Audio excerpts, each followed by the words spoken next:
You women out there, y'all petty, man. Hey, LeBron, you're 100% right on these girls hating on Caitlin Clark. Y'all petty, girls. I expect men to be petty because we're the most insecure group in the There's been a lot of talk about Caitlin Clark being an amazing shooter and just someone we're watching. Have you spoken to her? Do you know her? What do you think? I mean, I've been watching from afar and understanding just how much of a power she is out there on the court. The cool part is the way that she plays and her range and the level of difficulty on her shots is obviously a very close comparison to the way that I play. I was going to say Caitlin Clark's been... Alyssa Thomas just dropped the most brutal hit on Caitlin Clark since the Wild West. And the basketball world said, enough is enough. Charles Barkley went full nuclear, Steph Curry pulled up with a sniper clapback, and the internet is on music fire. Did two legends just roast a bully live on air? You're going to laugh, gasp, and definitely going to take screenshots of this. Trust me. Even if you're Angel Reese. The WNBA just handed us another masterclass in how to turn a basketball game into a full-blown soap opera, and this time, the script wrote itself. On June 24th, during a matchup between the Indiana Fever and the Phoenix Mercury, Caitlin Clark hit the floor in a scramble for a loose ball. Follow up on the WNBA drama involving Caitlin Clark getting absolutely beat up and mauled by radical black lesbians who are jealous of the fact that Caitlin Clark, as a straight white girl, is dominating their league, right? They don't like it. They didn't like it. The first day she got into the league, she was already basically the most valuable player in the league.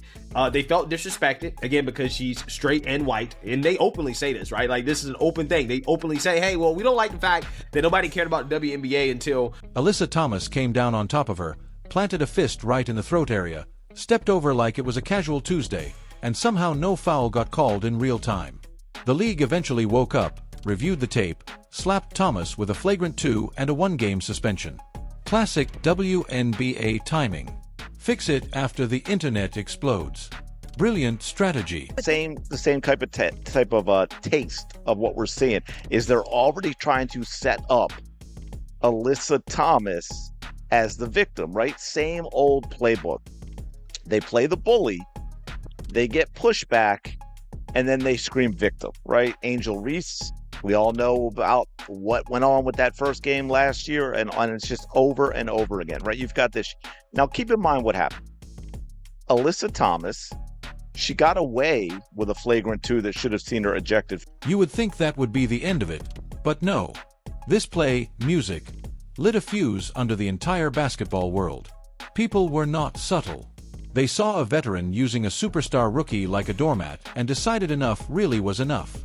The clip went viral faster than a bad referee decision. Music, and suddenly everyone with a microphone had an opinion. This girl is incredible. What she did in college for women's basketball, what she's doing in the WNBA. She turned the Fever. We're 1-8. They have a winning record now. But the number of attention, eyeballs, she's brought to college and the pros. And for these women to have this petty... What made it even funnier was how quickly the excuses started rolling in. It was just hustle. It was an accident. Clark embellishes contact. The usual greatest hits album of denial. Meanwhile, the replay showed a fist meeting a neck in a way that would get you tossed for most pickup games. Charles Barkley did not hold back when the conversation turned his way. The guy has never been shy about calling out nonsense, and he made it clear this kind of petty stuff against Clark needs to stop. He pointed out the obvious jealousy floating around the league and reminded folks that Clark is the reason casual fans are tuning in and money is flowing. Barkley has seen every era of basketball, and he knows when talent is being targeted instead of respected. His take landed like a heavyweight punch because everyone understands he is not out here chasing clicks. He just says what a lot of people are thinking but are too careful to voice. Then you have Steph Curry, the chef himself, weighing in on the situation. Curry knows a thing or two about carrying a league on his shoulders and dealing with physical defense that sometimes crosses lines. He made it clear the game should reward brilliance, not punish it with cheap shots. The basketball community ate it up because it felt like the big brother stepping in to say the little sister deserves better protection. Should be thanking that girl for getting y'all ass private charters, all the money and visibility she bringing to the WNBA. Don't be petty like dudes. Listen, what she's accomplished, give her flowers. Stop being petty, all you women out there. She got y'all ass charters. She bringing all y'all this money to the table, but y'all being petty like dudes. LeBron, you 100% right. Y'all girls, stop being petty. Caitlin Clark, thank you for bringing all that money and shine to the WNBA. Well, Stephen A. Smith jumped on First Take and basically read the WNBA for filth. He questioned why the league keeps letting these questionable plays slide until the public forces their hand. Smith has been consistent on this. He sees Clark as the engine driving massive new interest and ratings, and he cannot believe the league sometimes acts like she is just another player who should suck it up.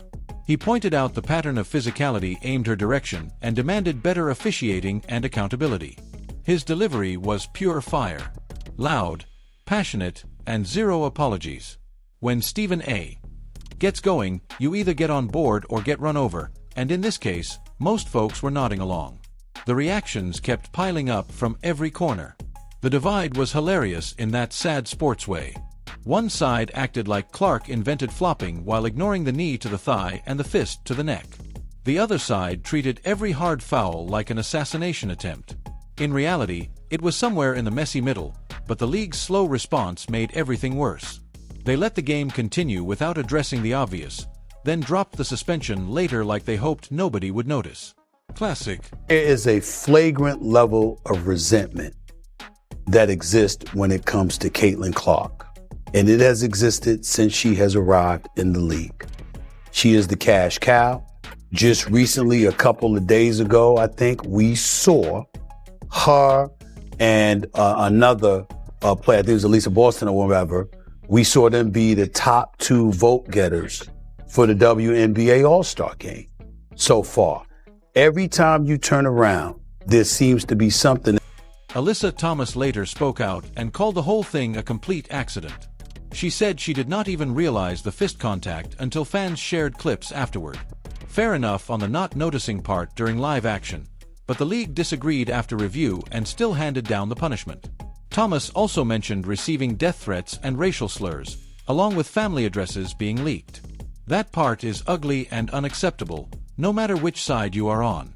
No basketball play justifies that garbage. The WNBA condemned the hate, which was the right move, but the damage to the conversation was already done. Fans turned on each other instead of just enjoying elite athletes playing a brutal sport. What makes this whole saga so ridiculous is how it exposes the growing pains of a league exploding in popularity. Caitlin Clark entered the WNBA and immediately became its biggest draw. Attendance, music up, viewership through the roof, jerseys flying off shelves. Not every player feels that way, but enough noise exists to make you wonder. The league should be protecting its golden goose, not letting it get body checked every night while pretending everything is fine. What's the last week been like for you? Crazy. The playing the game, being suspended, just the whole narrative that's being painted out there. It's unfortunate that it's come to this over basketball. A lot of us, myself included, didn't even know the play took place until after, the game. And, now we're being painted as thugs and there's death threats out on us. So it's really unacceptable. Think about the numbers for a second. Clark draws casual fans who might never have watched women's basketball. That means more money for everyone, bigger contracts down the line, better facilities, charter flights already happening partly because of her impact. Yet here we are debating whether a fist to the throat counts as basketball. It is like watching a restaurant get packed with new customers thanks to one superstar waiter, then the staff complains the guy is getting too many tips. Make it make sense. The physicality debate is funny too, because the WNBA has always been tough. Players battle hard under the rim and on drives. That is part of the appeal for real hoops fans. But there is a difference between physical and reckless. When a veteran drops her body weight plus a closed fist on a player's neck and steps over her like she is furniture, that crosses into territory that could end careers.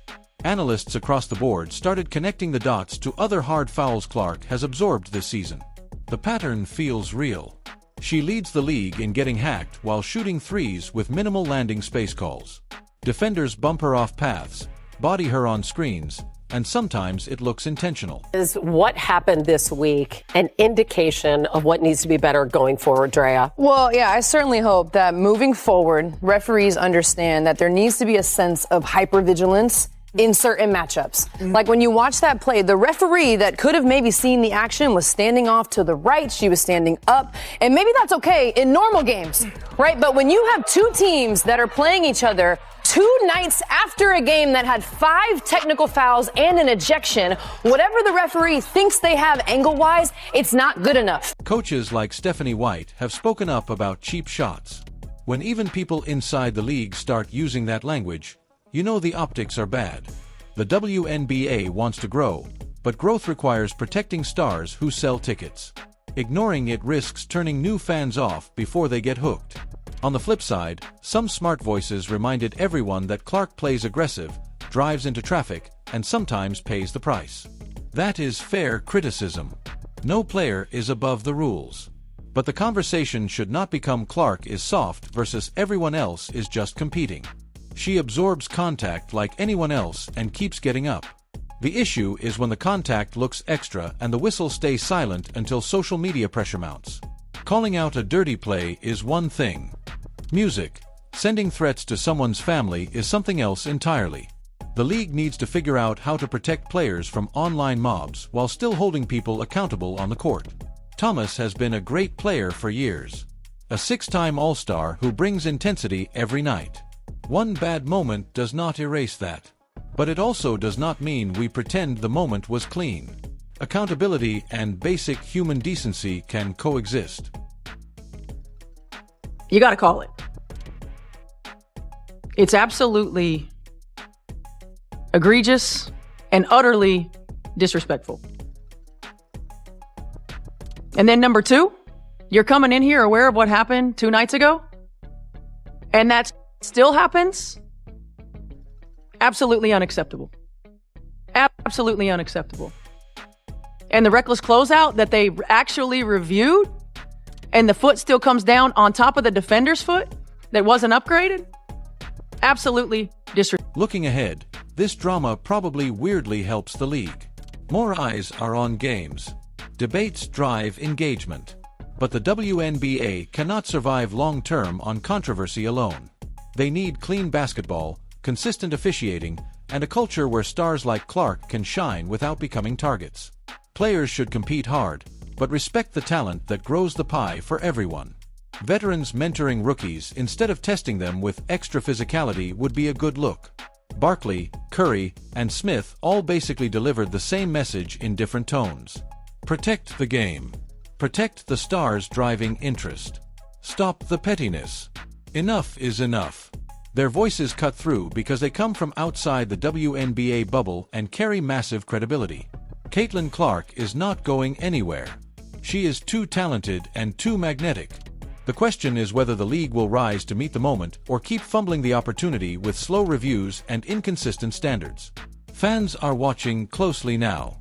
They want great basketball, not manufactured drama every week. Particular situation, I thought that the last official should have been able to catch that. I was actually watching this game and I was like, oh wow, that was a bit much. So in that moment, I thought that the official missed the call. I'm not surprised that the league went back and fined Alyssa Thomas, but I think at the same time, it's tough to think that official would have missed that they didn't have a replay on it. That was tough to me. And I think overall, the league's got to... The Mercury moved on without Thomas for a game, and life continued. But the conversation is far from over. Every hard foul on Clark will get replayed and dissected. Every non-call will spark fresh outrage. That is the price of stardom in the social media age. The league can complain about it, or they can fix the root issues. Smart Money says they will do a little of both while hoping the ratings stay high. Basketball is better when the focus stays on skill, not who can deliver the craftiest cheap shot. Clark has the skill in buckets. The game is growing. The players in the league better grow with it, or they risk turning new fans away right when the spotlight is brightest. That would be the real tragedy here, not one ugly play in a single game. The WNBA has come too far to let pettiness hold it back now.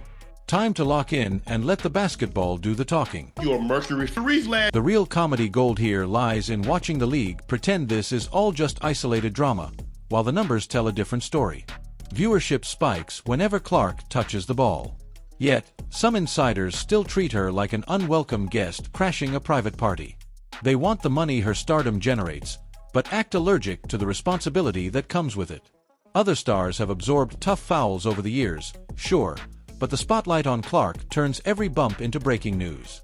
That pressure cooker environment creates the perfect storm for overreactions on all sides. Rookies have always faced hazing, but when the rookie in question packs arenas and changes broadcast deals, the old rules feel outdated and dangerous. Veterans who built the league deserve respect, no question. Yet clinging to outdated toughness while a transcendent talent draws millions feels short-sighted. Very small number of men and women that actually get to live out their dream of playing a professional sport. And we have grown-ass men and women out here doing whatever they can to try to make sure that does not happen. That is the weirdest thing in the world, but it is what it is, and I'm glad that Caitlin has a great head on her shoulders. All right, just to be clear, Caitlin Clark is being fouled at a record rate. Some of them are brutal fouls, and a lot of the refs are looking the other way. And the women fouling her are doing it. The WNBA cannot market itself as the next big thing if it keeps letting its biggest asset absorb unnecessary risks. Smart franchises already see the writing on the wall. They are investing in training, conditioning, and yes, better protection on the court. The rest risk falling behind while the spotlight moves on. Ultimately, basketball wins when everyone buys in. Clark is not asking for kid gloves. She just wants the same whistle everyone else gets. The league has the tools to deliver that consistency. Refs can tighten up without softening the game. Stars rise, rivalries sharpen, and the product becomes must-see every single night. Music. The alternative is watching potential slip away in slow-motion replays nobody wants to see again. The ball is in their court now. Time to make the right call before the crowd starts booing the officials for good.